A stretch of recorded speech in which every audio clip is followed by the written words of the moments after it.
chance, stuck in my head, not gonna leave it at that. Taking the lead, feeling your heat, just wanna give you my best. I don't even know your name, but you got me, 'cause you're old to die. We don't know what happens next, but you got me, 'cause I'm next to none. You make it look so easy, making me feel so dreamy. Never wanna pay for drinks, but you got me, 'cause you're old to die. Got me locked in now. Go ahead and take a shot. Do you really want me? Maybe you're just playing. The way you're making it move, yeah, you do it so smooth. Make it all about you. Can have it all if you want. Taking the chance, stuck in my head, not gonna leave it at that. Taking the lead, feeling your heat, just wanna give you my best. Taking the chance, stuck in my head, not gonna leave it at that.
Welcome to the Meta Behind Relationships. I'm Gaylon McDowell, and I'm the host of this show.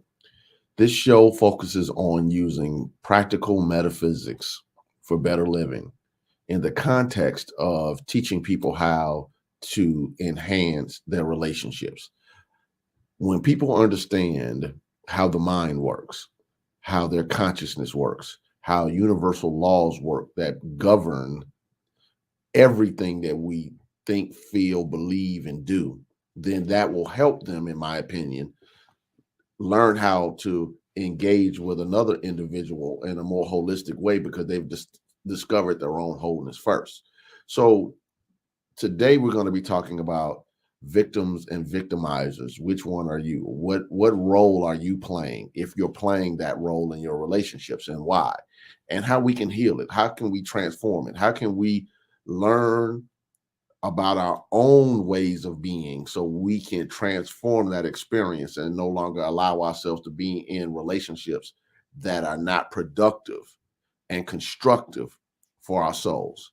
So this is the 5S for Love platform. And today, again, I have the founder and CEO of the 5F's to Love platform, Christine Burkett, on the show to have this conversation with me. Christine, are you there?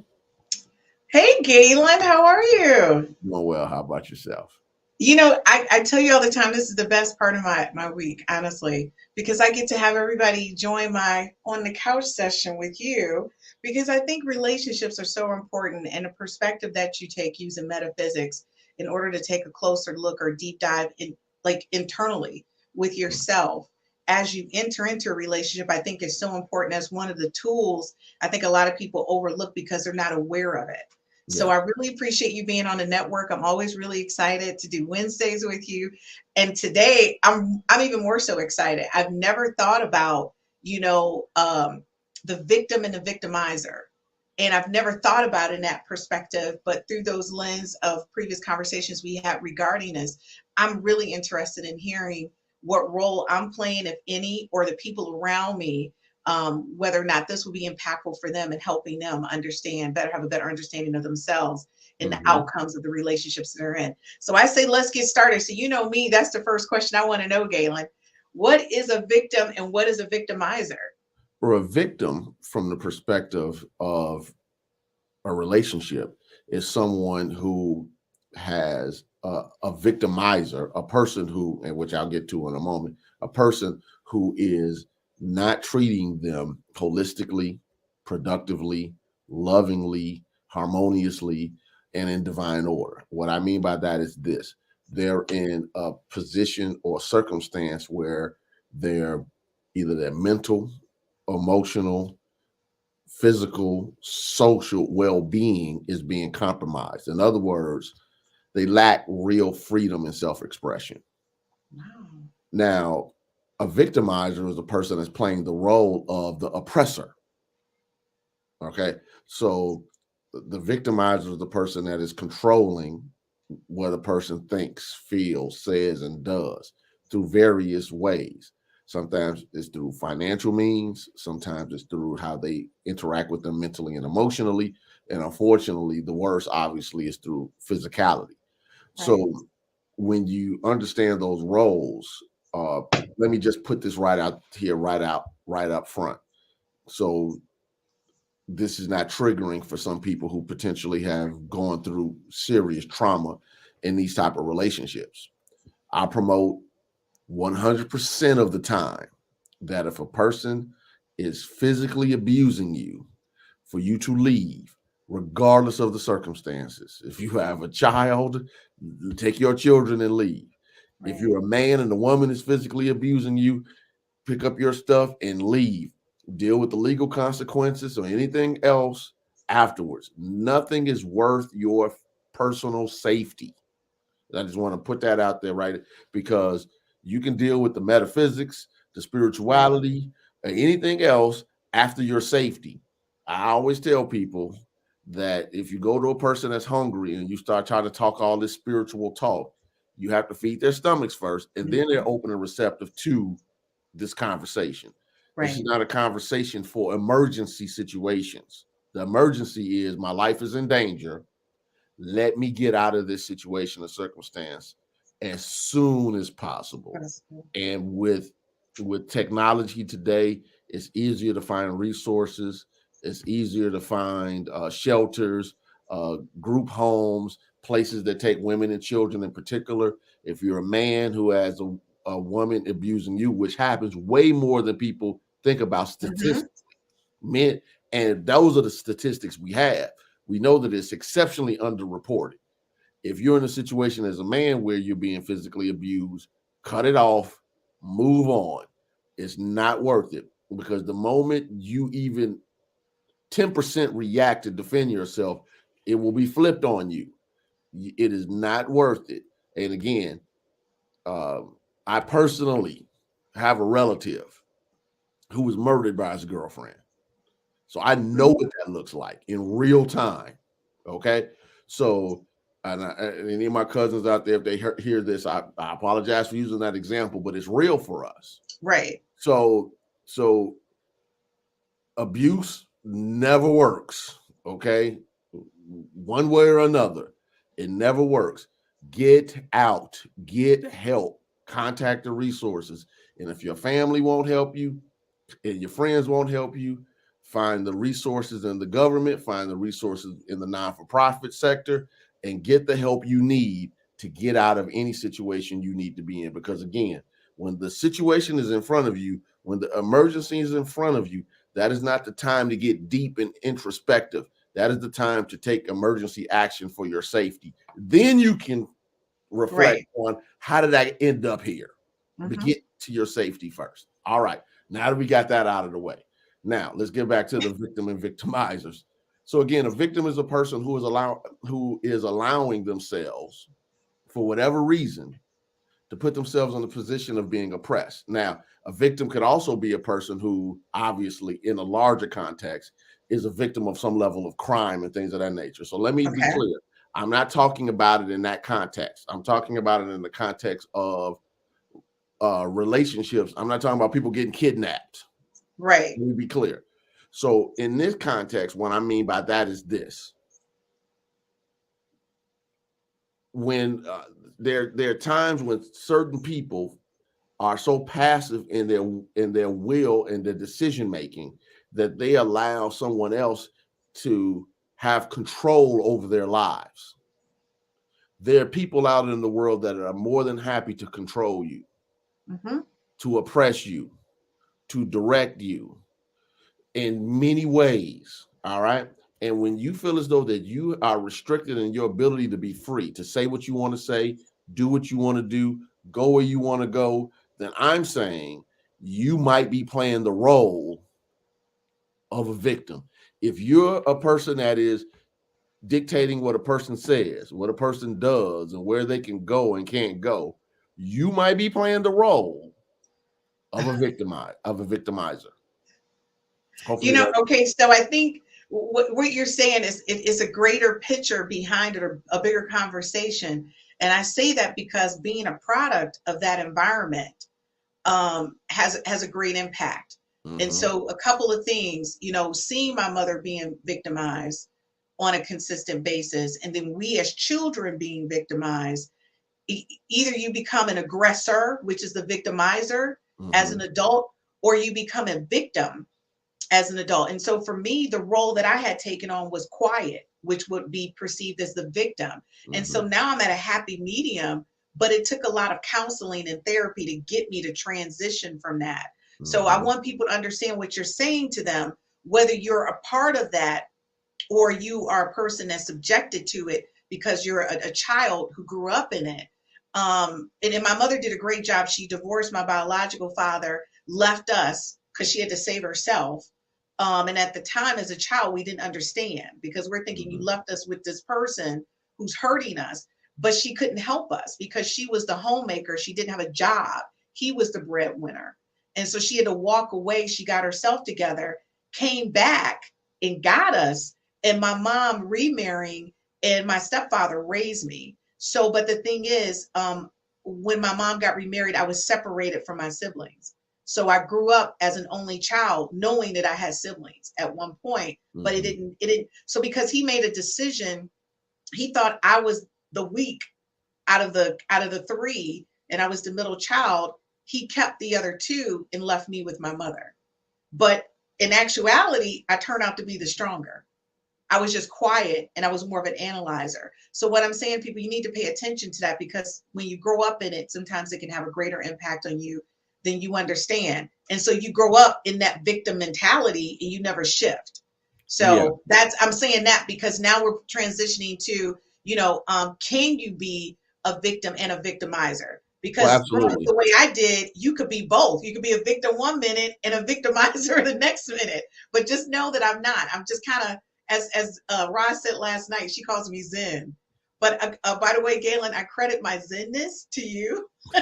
People don't understand. So she says all the time, I'm neutral, and I've learned to be neutral through counseling. So go ahead. So how can a person be a victim and a victimizer? Well, I think the thing about it, first of all, let me just acknowledge the context that you just gave, that a lot of times people take on these roles because these roles were presented to them as children. Yeah, And people figure out ways to protect themselves. Either I have to be yeah, aggressive and I have to be in control because I didn't have control as a child, or I learned how to get quiet and still as much as I possibly can because I have to protect myself. As one of my favorite writers, Jack Canfield, often talked about, his father was an alcoholic, and when he came home, his dad needed everything to be perfect or he was going to explode. So he mm-hmm. became exceptionally meticulous in making sure that nothing was out of place because any little thing would cause Set it the off. Incredible Hulk to come out. Exactly. So because of that, you have to just be mindful that what's presented to you as a child can't and normally always will affect your psychology. And as Yeah, an adult, you have to then take responsibility to say, I might not have created the situation that my parents put me in, but as an adult, I am responsible for healing whatever trauma or drama came out of it. Now, can you be a victim and a victimizer? Absolutely. There can be situations and circumstances where a person could be being victimized in one area of their life, say for instance, their primary relationship, Mhm. and then a victimizer to someone else. Not Yes. maybe not a primary relationship, but a child. I know Mhm. someone who had a stepmother who was being abused multiple levels by her Okay. husband, and she took that out on her stepchildren. Wow. You know, like being just extra mean. So now Right. you're the victimizer. Right. So I can't control this, but I'm gonna overload on my control over here. Or Mhm. you can be in a situation to where you're being victimized at work, and Mhm. then you turn around and go home to your significant other or your spouse, and now you become the victimizer. Wiser. So these roles are locked in. The question comes into play is, where are the times where you're seeking to be in control, not as a parent, but even Right. parenthood in my opinion, has limits. It does. Uh, where you're seeking to be controlling of another individual and not giving them the sense of being freedom and the ability to make their own choices and do the things that they want to do. Anytime a person steps into that role, Mhm. and I'm not talking about a business setting where it's your responsibility Right. to get stuff done, you're a supervisor, the job has to get done. But Mhm. when you're talking about personal relationships and you're seeking to control another individual, not influence are two Right. totally different things. Influence things to say, hey, it would work better if it was this way versus that way. But what victimizers do is they seek to control, and when they can't control, they become punitive. Now, Yes. punitive can be different ways. For instance, a victimizer could show up as a person who's in a relationship, and when they don't get their way, they just shut down Yes. and they leave their significant other in a space of not knowing what's going on. What Yes. did I do wrong? Now I gotta, bow down and kiss the Mhm. ring just to To try get to his figure or it her out. attention, to Yep. be able to get some level of intimacy, Yep. sex, or just peace in the house Right. because they just shut down. Mhm. Now that's victimizing your significant other. See, it Yes. doesn't always have to be aggression or verbal abuse or physical abuse. It can literally be you deciding that you're going to use your behavior to leverage someone in a punitive way. That's like a nonverbal aggressive behavior. Yes. There's a lot of passive aggressive people in the world, though. And what Yeah. ends up happening is they'll use it to get what they want. Like, okay, I know, you know, one of the jokes that many married men have had, and I was hearing this when I was a Mhm. teenager, is that their wives would punish them um, for some mistake for long periods of time with no sex. And it was like a thing. You guys have these conversations behind the closed doors. Like, I know okay, you guys do. so what ends up happening many times with is viewed as punitive. Okay, Mhm. now so the person being victimized. Now the victim in this situation, when it doesn't get fixed, sometimes picks up the Johnny Taylor mentality. Unfortunately, it's cheaper to keep her, and then goes and gets somebody else outside the Yes. relationship. And now Yes. they've become a victimizer Mhm. because and they in one area they're the victim. This isn't working right. Right.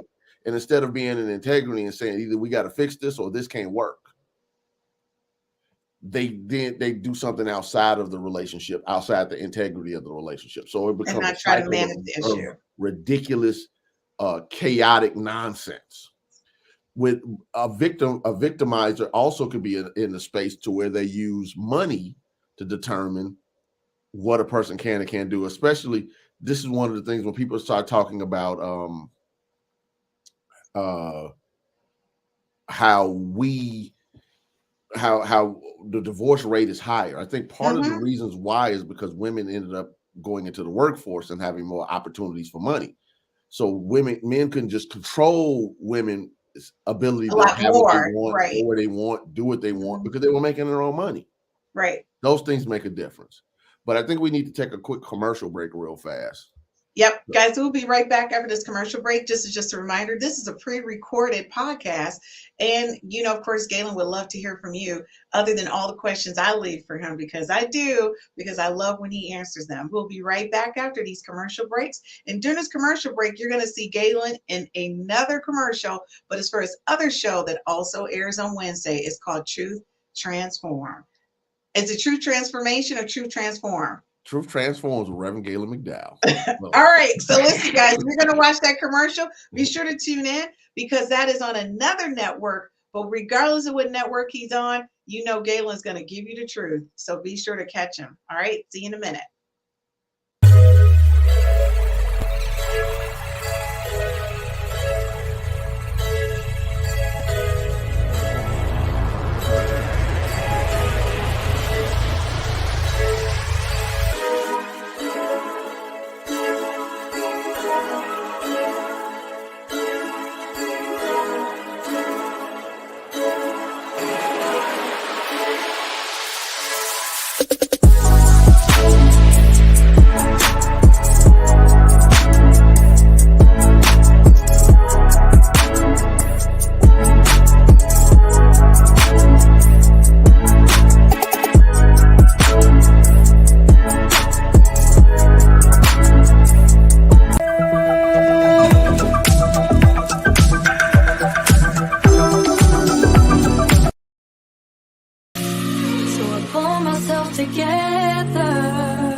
All right, welcome back to the Meta Behind Relationships. We're talking about victim and victimizers. Which one are you?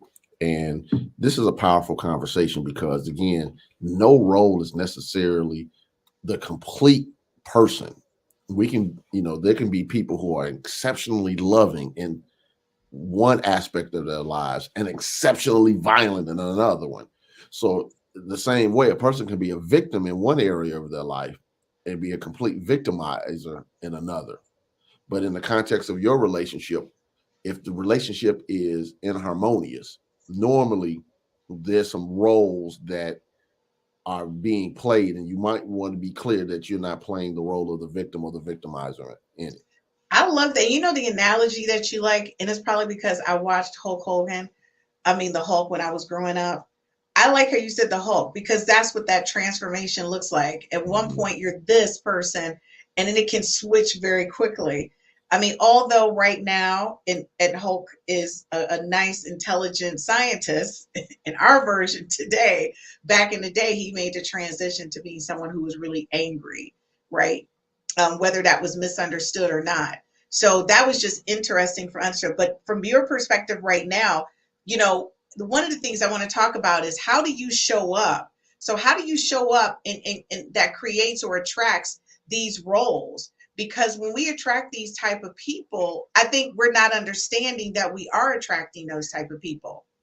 Yes. So part of what I teach in metaphysics, what I, lovingly call as a part of my community, the New Thought movement, that we teach that everybody is always creating and attracting experiences. We attract our consciousness. Consciousness is awareness of being, and our awareness of being extends beyond our bodies. All right. Your Okay. mind is not your body. Your brain is in your body. Okay. Mind is the awareness of being. Mind is in every cell, all 60 trillion cells of your body. Mind goes out before you to create the experiences of you, to create and attract experiences that are consistent with your mentality, your mental field, your mental vibration. Okay. Therefore, if a person has some subconscious tendencies toward letting a person dominate them, then they're not necessarily going to attract a person that's going to be sweet and wholesome and white picket fence. They're going to attract someone who will allow they will allow to have a sense of dominance over them. And now Right.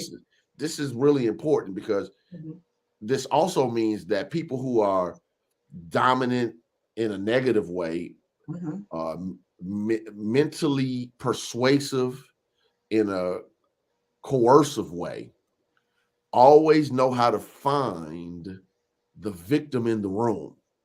You know, this is one of the things my mother taught me years ago. My mother also was a metaphysical thinker, and she would say it to me in different ways I'm not going to share on this podcast. That's between she and I. She passed on, but I still, some things you got to keep to your heart. But she was always talking about giving people access to your mind. Yes. But she would also say that a person, that is, for instance, a guy that's a man that can manipulate women, for instance. Right. He'll walk into a room and it's 25 women. He'll find the one. The one. The one that he can control. Why? It's like a beacon. But that's the whole thing. So the question I have for you, Gaylon, is this.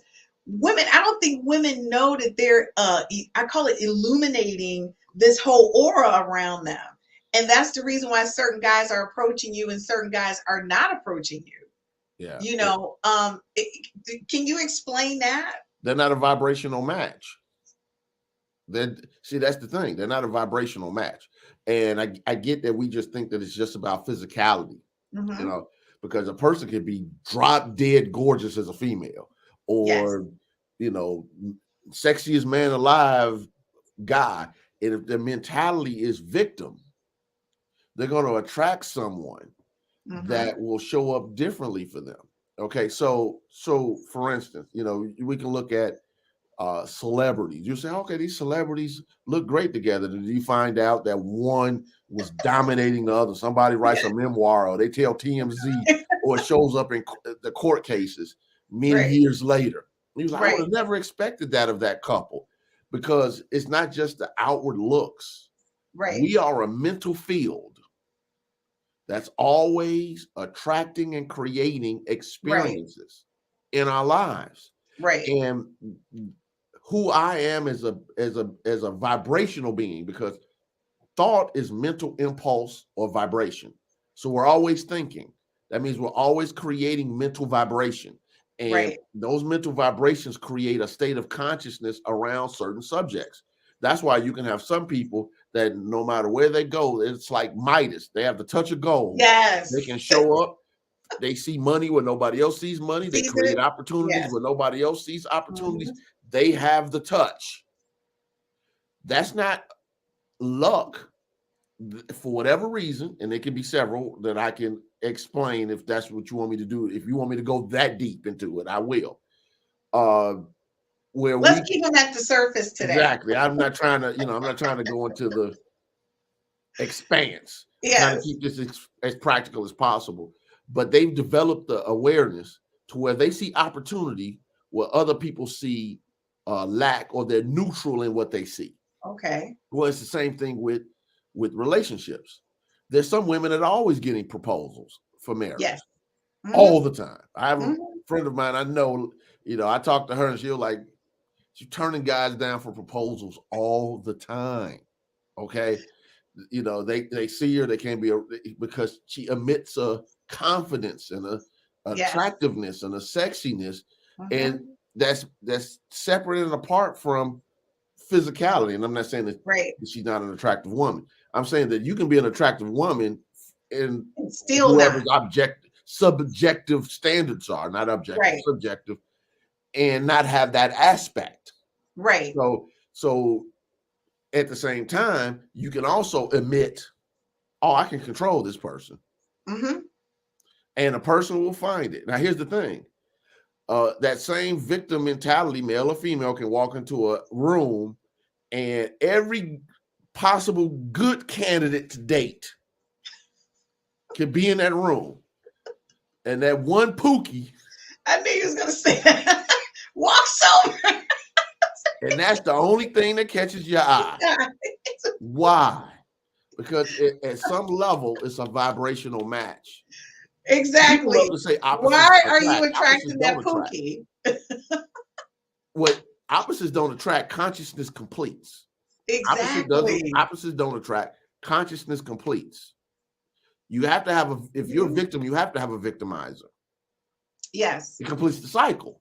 It completes the cycle. And Gaylon, you're 100% on point. So when a lot of my friends say, you know, I can't find a good man, I'm saying to myself, whenever I go out, men are approaching me and giving me their number. Can you call me? Here's my business card.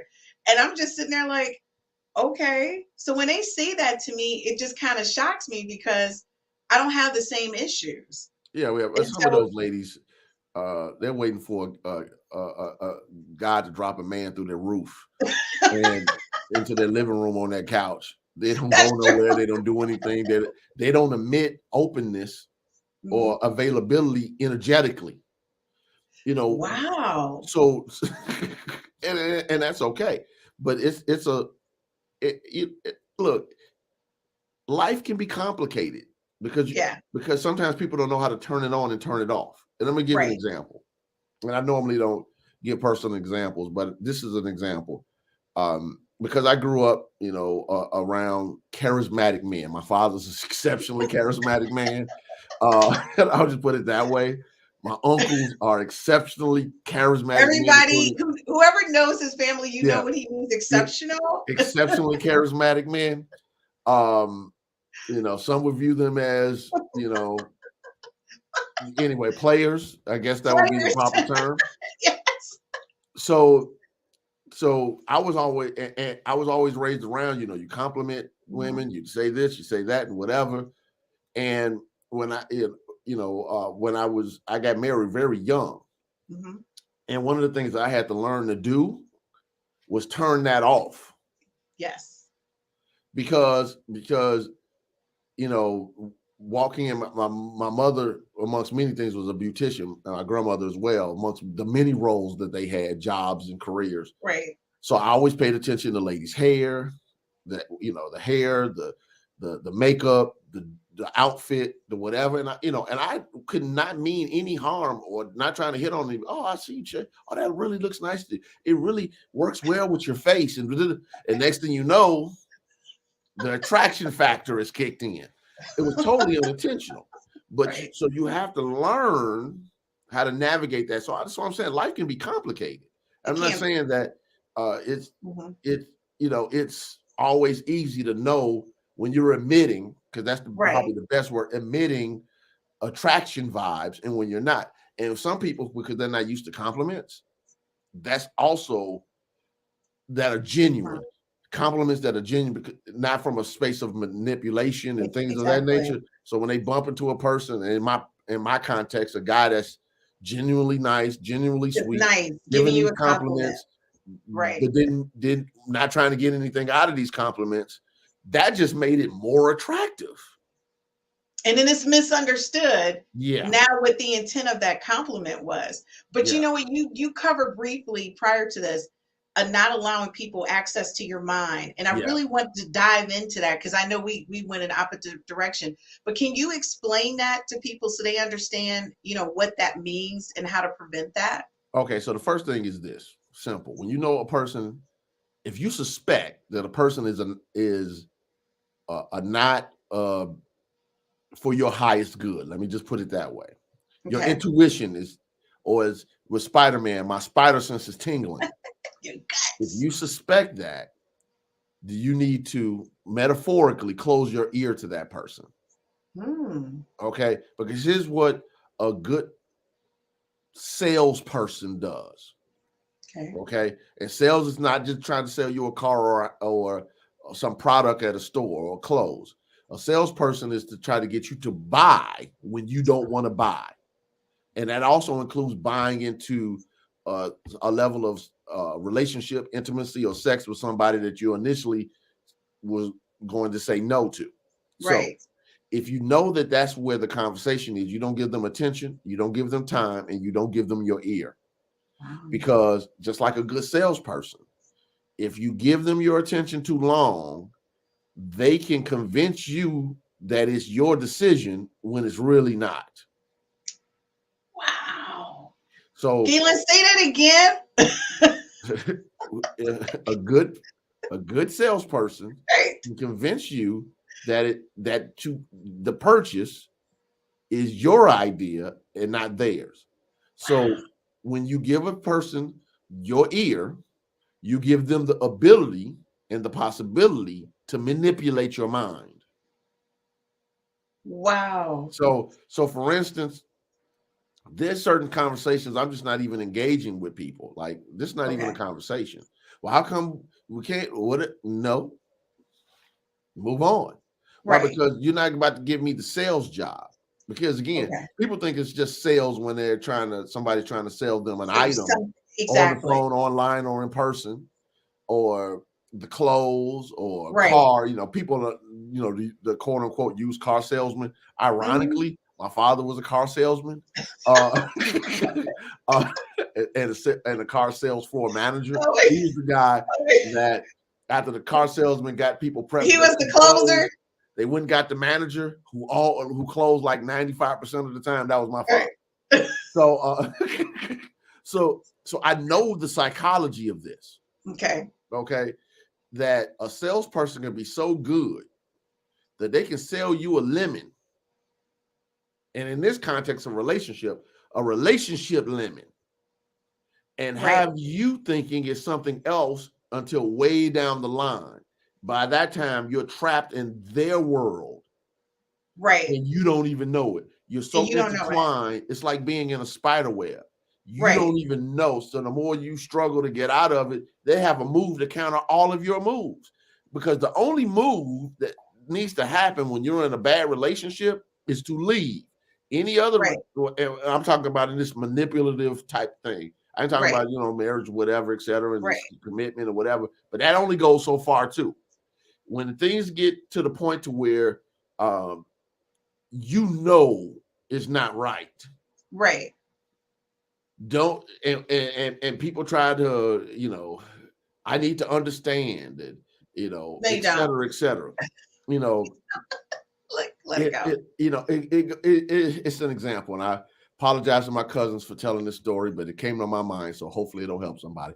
I won't say which uncle this is.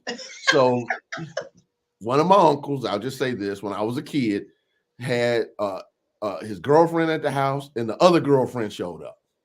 The main girlfriend that all of us knew is in the family, and then the other girlfriend that I guess maybe some of us knew about. So they get in an argument in my grandparents' house. The two women. Now he's there. My grandmother's there. I'm there. We're the only people in the house. And it's funny because as they're arguing, I'm looking like this is the dumbest thing I've ever seen. He's the one that's cheating. And they're arguing with one another. Right. They're about to fight each other. Yeah. And so they're both victims. Right. Trying to victimize the other victim. Yes. Okay. So then the newer girlfriend left. The main girlfriend stayed. Right. My uncle left and went after the second girlfriend, not the main one. Left the main girlfriend in the house with my grandmother and me. Wow. Main girlfriend says, if it wasn't for his friends, he'd be okay. They influence him to act like this. But in other words, his crowd. Right. No, it's him. And my grandmother said to her, expletive, and we'll just leave that at that. Yes. insulting her. Right. Because she was mad at that point because this is happening in her house. In her house, yeah. And she said, my son influences them to act like this, not the other way around. Exactly. And she couldn't see it. Yeah. So when you're, in other words, so this is what I came out of it as a child. My conclusion: if you're dating someone and his mama says this is who he is, listen. You need to listen. Not only is he showing you, right, and you're making excuses for it. His mama said it, and you're still doing it. So my point is this: even regardless of all the situations and circumstances, she was still willing to put up with it. Be the victim. Not to be clear. And victims make excuses for the victimizer. You know what? That is so awesome. Listen, guys, we're going to go to a quick commercial break. When we get back, and this is what I need to know, is what happens when you have a victim mentality and you are not being victimized. That's a greater conversation. And you know, I can't wait till Gaylon comes up with his answer to that. We'll be right back after these messages. Get it that I'm never going back. Get it that I'm never going back. I get to it first, I got you mad. I guess that when I get to it last. Get it that I'm never going back. Get it that I'm never going back. Going up, going up, going up, going up, going up, going up. Get it that I'm never going up, going up.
Welcome back to the meta behind relationships.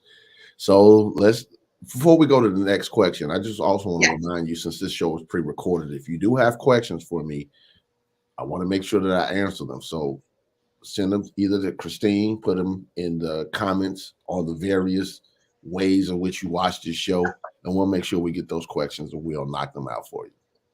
Okay, so Gaylon, this next question I think is going to really help me and a lot of other people watching, which is what happens when you have a victim mentality and you're not being victimized?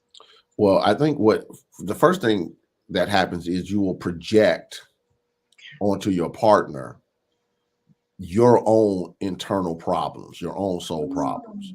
You will create drama where there is none.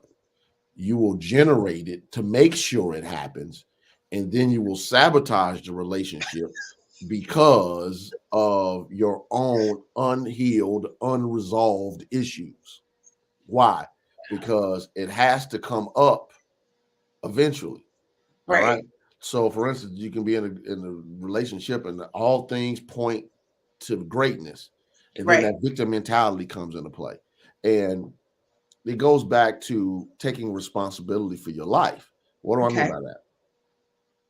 A person with a victim mentality never believes that it was ever their fault, Mm. and that they weren't responsible for anything that happened. That person is the devil, and Right. I'm a saint, and I'm clean, and I'm clear, and I did nothing wrong. They did everything wrong. No. All right. I believe, as a spiritual teacher, that we all get internal spiritual guidance. Some people Yes. call it intuition. Some people call it still small voice. Some people Mm-hmm. call it something told me. Some people Right. call it mother's wit. How does your mama know that something's wrong with you and you're across the town, I across feel it the in my world? core. Yeah. Yeah, like literally. Yes. Twins have it sometimes where they know something else Yes. is going on with it. We have an internal connection to Yes. life. Every time I talk to somebody who's been in a bad relationship, Mm-hmm. I'll ask them, did you ever have any intuitive hits that something was wrong or off or not properly in alignment with this individual? Did you get Right. any, maybe not red flags, but yellow Right. flags? Yellow flag means slow down. And Mm. to a person, I've never talked to a person who did not at least see yellow flags, but because they were hearing Luther Vandross and Freddie Jackson and Whitney Houston singing in the background, they were hearing Anita Baker singing in the background, and Playing on Boyz their II Men emotions.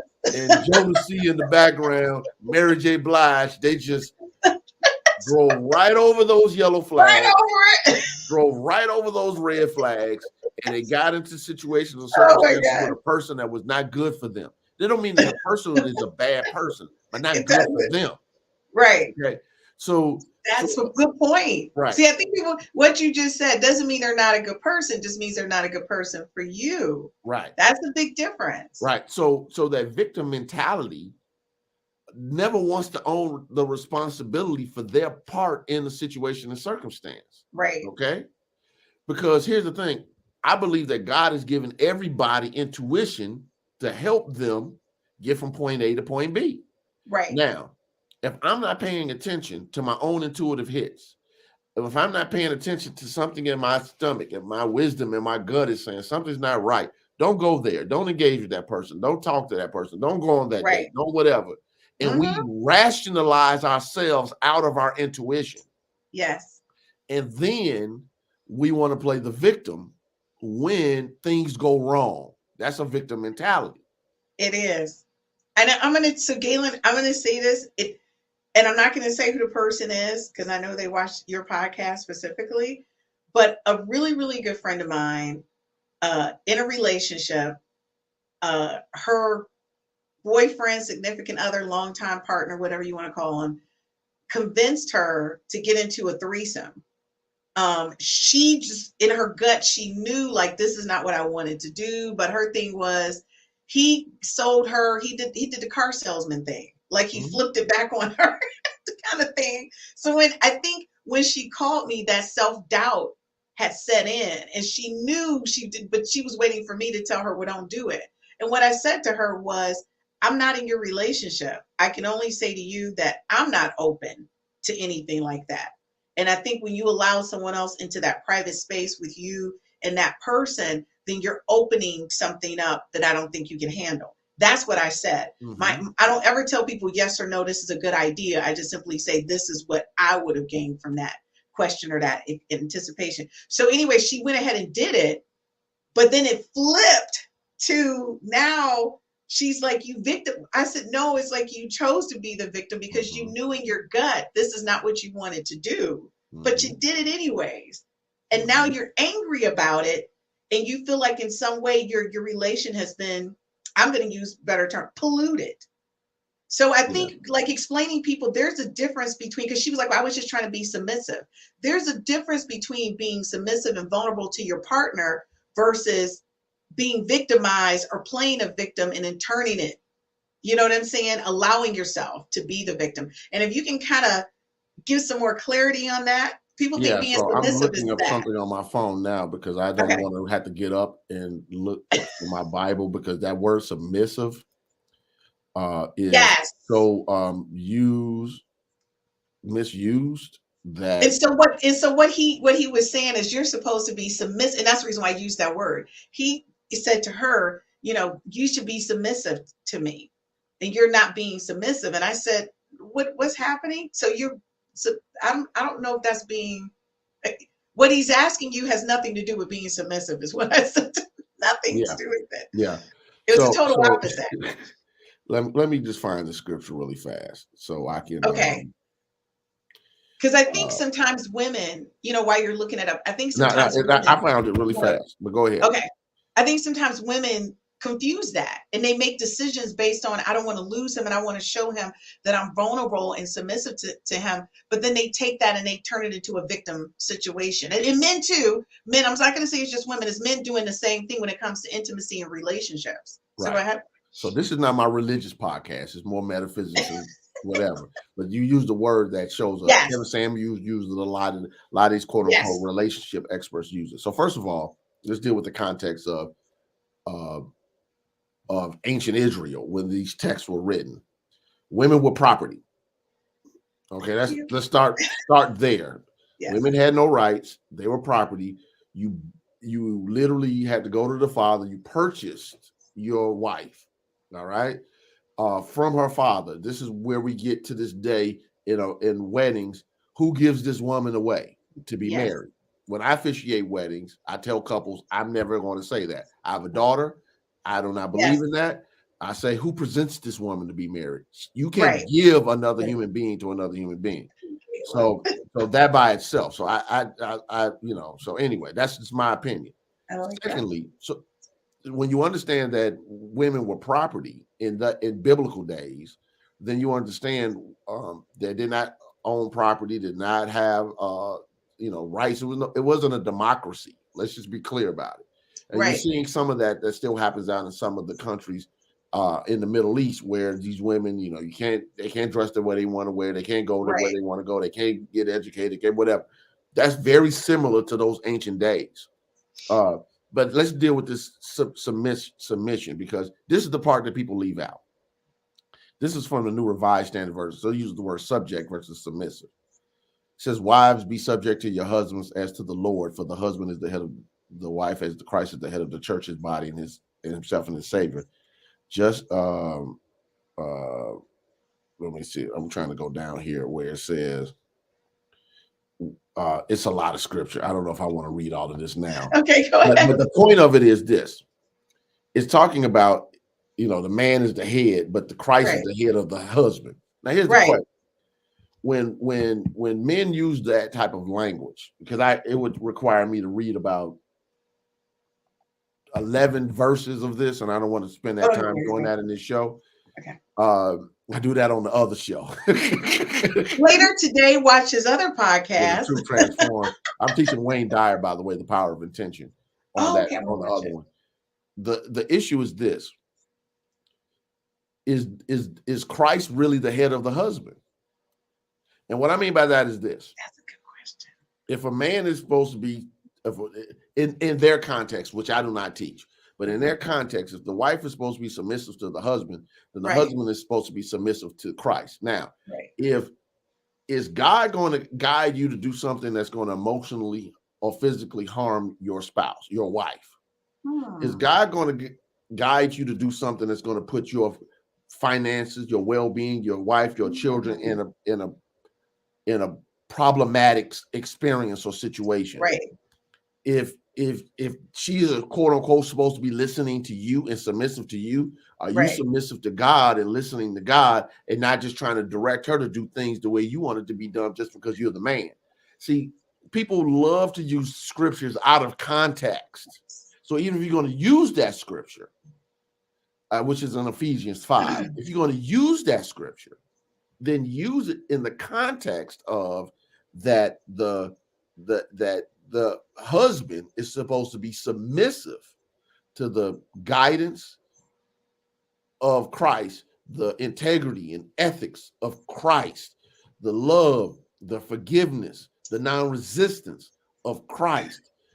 And if you're not showing up like that, then what are you trying to use this scripture for? To dictate and get women to do what they don't want to do, to control them in ways that they don't want to be controlled, and to restrict their freedom. With anything that anybody knows anything about Jesus would ever say that he was about restricting your freedom? No, he was trying to explain ways in which you can use your freedom to walk towards your empowerment, because freedom can lead you to your destruction.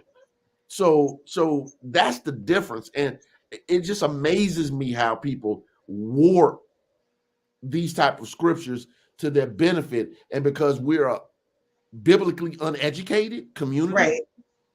Right. And that's sad, because Black folks go to church more than anybody. Sun up, sun down. And we're theologically illiterate. They don't necessarily stop and read for themselves the whole context of the scripture. So they pull one line out, and all of a sudden, well, you're not being submissive. You don't know how to be. Instead of how do I learn how to become agreeable? Yes. How do I learn how to understand that in certain circumstances or situations, a person might have a level of expertise where they do need to be more in charge of a certain area of life. They're guys that don't know anything about money, and they want to be in charge of the money.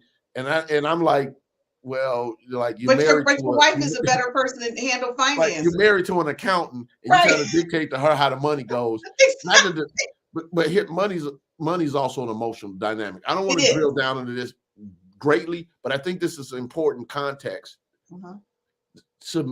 Submission can be used in a way to control people, because when it's all said and done, submission is the giving up of your will for somebody else's will. Wow. When it's all said and done, okay? Submission is giving up your. Now, here's the thing. Whereas a relationship, in my opinion, should be the harmony of what enhances you and your significant other. Okay. It's two totally different things. Different things. And that doesn't mean that they're not roles in those circumstances. Right. Okay. All right. So if some gigantic guy tries to attack, I'm not pushing my wife in front of me and say, protect me. It's roles that go along with that. And understanding your roles and what those roles are. Well, wait a minute, Gaylon. If your wife is a bodybuilder, though, you might want to throw her out front. No woman worth her salt. You could be Amanda Nunes, the #1 female fighter in UFC history. There's 2 belts. I was going to tell you. But she does. She's a lesbian. So her man not to throw her out first. You could be Ronda Rousey. Let's put it that way. There you go. Ronda Rousey. And, she's married. She's not going to be like, I'll take care of this. She expects her man to protect her. By the way, guys, Ronda Rousey is a competitor, weight competitor. She's built like a man. Like, she has a beautiful body. Ronda Rousey is a UFC fighter. But I mean, she's built. She's got muscles. Like, she could fight herself. Yeah, but she's tiny. If you met her in real life, you're like, this she woman. She may be tiny, but she's cocked. She's not she's defined for a small woman, but she's only like 135 pounds. But let's be clear, she can fight her own battles, ladies. But even in that situation, Gaylon is still saying you don't toss her out in front. And so the thing is, Gaylon, so now I want to see if we can help people to understand how they can stop. So my question is, how can people stop being a victim? Well, it goes back to what I quote every time we have this show. Gary Zukav. I take responsibility for the choices I make. Write this down, everybody. And the consequences they create. That's one. Mm-hmm. When I take 100% responsibility for my life, wherever I am. Yes. Okay. That's the first part. And then you choose to say, okay, I don't want this experience. Mm-hmm. and then you either transform it or you leave it. Now, I think some things are too far down the road for transformation. All right. And I suggest leaving. Leave Okay. it. If it's physical, it's too far down the road, in my Leave it. opinion. It's just, again, I'm not for putting your physical safety. And let me say this for the record. I know some people who've had those type of relationships, Yes. and the man miraculously changed and turned into an exceptional person. So I'm not saying that those things don't happen. I know There are exceptions, but they're there are not the exceptions to the norm. rule. I'm talking about in general. Yes. Okay. That's one. Two, stop projecting your stuff on other people. In other words, it might not be physical, but you're playing the victim. You have a victim mentality. Stop projecting and stop. Okay, let me just say this as honestly as I can say it. Stop being the scapegoat. What I mean by the scapegoat is this. Some people like to take on everybody else's stuff. Yes. Okay. And then after they become the scapegoat, they transition to the martyr. Yes. In a relationship. I've done the sacrifices. I took on all the stuff. I did this. I did that, and whatever. Okay. It's sort of like and again, this is not the religious show, but my brain works the way it works. In Jesus's day, he had two women followers, disciples, I would say. They were sisters, Mary and Martha. Jesus is sitting down teaching in their house. People are gathered around.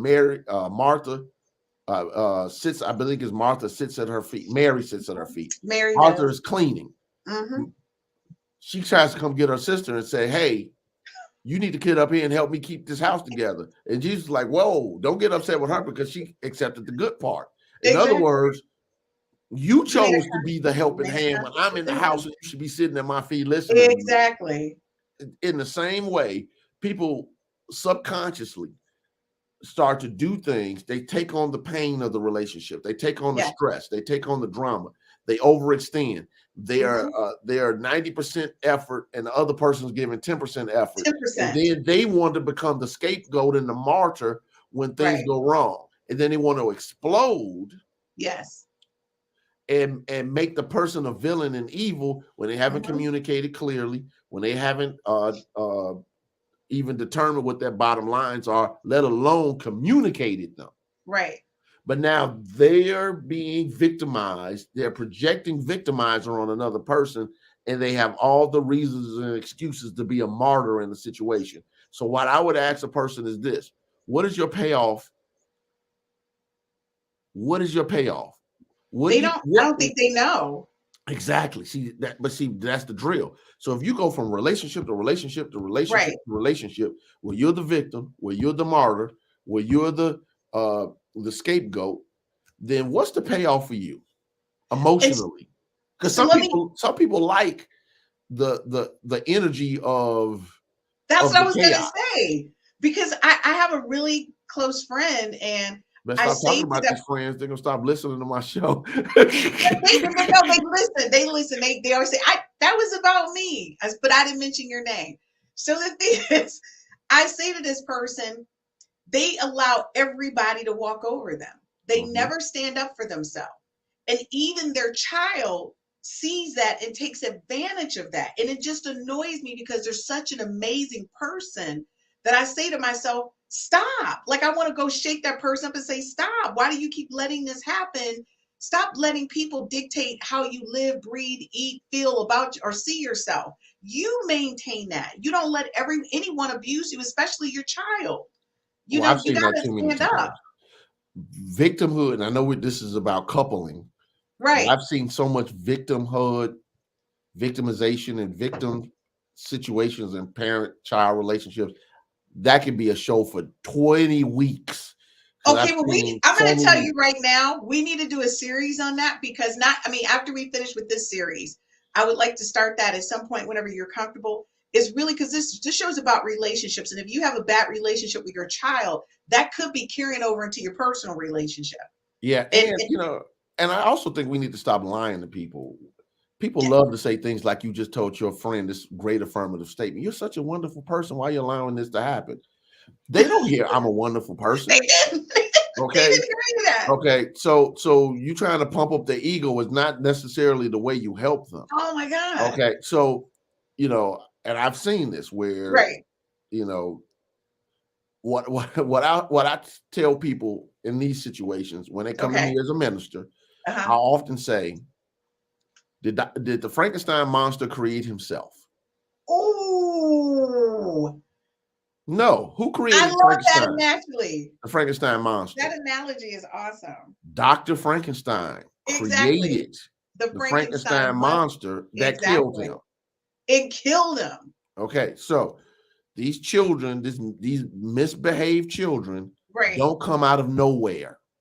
These children that disrespect their parents, that say anything to them, that act any kind of way to them, or even worse, physically abusive, they did not come out of a vacuum.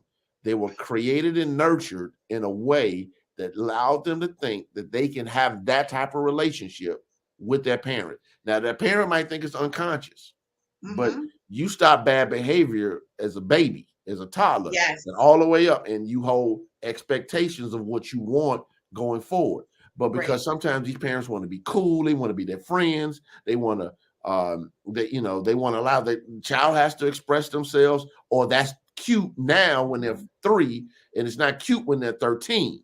So because of that, they create this victimizer situation. I do everything for this child, and this child doesn't appreciate me. Yes. So here's the thing, without getting too deep, but this is the meta behind relationships. Yes. I think it was Emerson that said it, but don't quote me. I think it was Ralph Waldo Emerson, the great philosopher of the 19th century, who was looking at somebody said something about a little child, little white girl, and he said, you're looking at that little girl with the curly hair and blue eyes as a child, but that child is 1,000 years old. And what that was meant by that is that's a soul that incarnated, that has its own purpose, agenda, and other things. Okay, and it's your job to help them develop their potential, to mold their potential, etc. But here's the thing. Just like they came to learn from you, you came to learn from them. And a child will expose your weaknesses. Yes. Almost, if not as fast as a relationship. Yes. Point blank. So all this, I did everything and they won't listen. I did everything and they won't do. I did everything and they still whatever. No, that's not always the case. You haven't done everything. Nobody wants to acknowledge the blind spots, the breakdowns, when this wasn't addressed, when that wasn't addressed. When you weren't paying attention, when you weren't being intentional about what you were doing, what they were doing. Right. And too many people think that life runs on automatic. If I take care of the basic essentials, it does not. Put a roof over their head, feed them or whatever, put clothes on their back, everything is going to be all right with no consequences, with no structure, with no divine order, with no standards, with no values, with no ethics, with no we don't do this in this house type energy. What ends up happening is when that person goes out there and they start to misbehave, or even worse, they misbehave to you inside the house. Because I know some people who are treacherous in the streets, and they would never they wouldn't blink twice at their mama. Never. So at some level they got that part right, but they didn't get some of the other stuff right. Exactly. So when you got people that that just want to do what they want to do, parents sometimes got to say, okay, I acknowledge that some things I didn't do, I needed to do, and they need to forgive themselves, heal, and seek if they can to transform the situation. But again, I don't want to elongate that. But since you brought up the child relationship, let us just be mindful that that type of situation and circumstance normally shows up as the parent saying the child victimized them. And that tells you at some level of life, that person is not in control of their being. Therefore, they can't be in control of a child. And I'm going to be clear, folks. A lot of you need to take self-reflection, because if that applies to you, let's start doing the work right now. We can continue to create children that grow into adults that don't understand that there are lines that they cannot cross. You're allowing them to think that it's just open season and they can do what they like. They're either going to get hurt by a person or a thing. And I mean, I want to be clear, having that mentality that there's no limits to what you can say or do to a person and they won't push back. You're giving them the false idea that it's okay to do certain things, and either going to be stopped by a person or a thing. And when I say thing, it could be anything. Yeah, Okay. or even worse, you literally created a monster and you unleash that person into the world. And release it. And he becomes what? A victimizer. Or she, let's be clear. Or he becomes a victimizer. So how do you stop becoming a victimizer? There you go. You stop becoming a victimizer by owning your behavior. Mm-hmm. And recognizing, first of all, that, okay, who do you want to be? Do you want to show up as a person that is not loving? Do you want to show up as a person that devalues other human beings? I'm like, stop being a victimizer requires exceptional soul work and self-reflection. Everybody's not ready for that. You know, some people that requires therapy to go through that process. But it's one factor that sometimes people don't talk about when it comes to victimizers that I like to bring up. Mm-hmm. It requires you not being a control freak. Because sometimes victimizers who like to have control over other people are like that because at a stage of their life or lives, mm-hmm. they didn't feel as though they had control. Yep. So now they're going to control everything. Everything. Including whoever comes into that circle. So the willingness to say, I don't have to be in control of another person to be at peace. I like what you just said. That was kind of clever. It was kind of clever. I like you come up with those things. So look, folks, I'm going to tell you right now, Gaylon's getting ready to close out, and I know you feel like I do. This is our last question for tonight. And I know you guys are going to be like, oh, guess what? I have to get off the couch.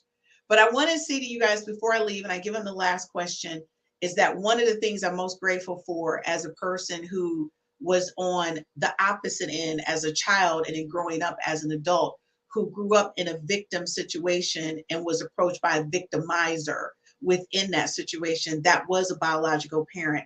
I'm grateful for two things: that my mother didn't shut down. She still remained open, got remarried to a person, and I got a chance to see what a real loving, caring, supportive relationship was like, a healthy relationship. So I'm grateful for that, because a lot of people who go through that victimization, they come out being closed, or they walk into another relationship where they're being victimized because they haven't taken time out to analyze themselves, like do a self-reflection of the things they need to correct or work on. And I want to be clear, it's not pointing the finger, but I think my mother did a great job identifying the areas that she needed to work on so she wasn't in that relationship again. And I say that because I'm a product of that. And so I did make the transition as an adult female, going from victim to not being a victim at all. I've never been a victimizer, but I didn't want to be a victim. And I think that that transition happened for me in my 20s, Gaylon, which was really funny while I was in college. And I'm grateful for that. So I'm going to say, guys, as we leave out our last question for tonight, and just keep in mind, if you're in this situation, understand that what you do impacts your children. Mm-hmm. And it's so important that you understand that, and try to create healthy environments for them, because kids emulate what they see and what they're surrounded by. Whether you understand it or not, they truly do emulate all of that. So my last question for tonight, and I'm really excited about this one as we close out, how do you define what to do, what you want out of a relationship? I think a lot of people, like you keep telling us to make those lists and do those different things, but I don't think people are understanding the importance of that and how this carries out and doing that moment of self-reflection. So Gaylon, thanks again for another amazing podcast. And I'll leave you to answer these questions. Folks, if you are watching, just as a reminder, this is a pre-recorded podcast, and we appreciate any of your comments left for us on any of the social media sites where you are viewing this podcast. And thank you so much for supporting the 5S to Love Network. So how do you define what you want in a relationship? Yet again, you need to first discover what is it that you don't want. You need to get clear. I don't want these type of experiences. These are my bottom lines. And then you start talking about what is it that you really want to experience. And some people easily will write down things like, which nothing wrong with it. I want to, sail on yachts, and I want to travel, and I want all of these type of things. And those things are great. But what I mean by that is, what are the qualities you want to experience? All right, because you can be on a plane with somebody and be miserable. You can be on a yacht with somebody and be miserable. You can live in a mansion with someone and be miserable. Now, I'm a big believer in what Reverend Ike said. Even misery goes better with money, but I'd rather not be miserable. So in that situation and circumstance, you have to build a mental equivalent. As I've said several times on this show, a mental equivalent is clarity of thought and conviction of feeling. It is the mental blueprint that produces and attracts like experiences to yourself. If you want to build a building, you have to have a blueprint first. If you want to build a life, you have to have a blueprint first. If you want to build a relationship, you have to have a blueprint first. You need to have a blueprint in your mind about what works and what doesn't work for you. And if you have projected onto others your issues, your drama, whether as a victim or a victimizer, I'm going to ask you to take a step back and do some self-reflection, get the books, read. If you need to contact a counselor, get some therapy. If you need to go talk to your religious leader, your minister, your rabbi, your priest, your imam, your guru, whatever, go do it. Why?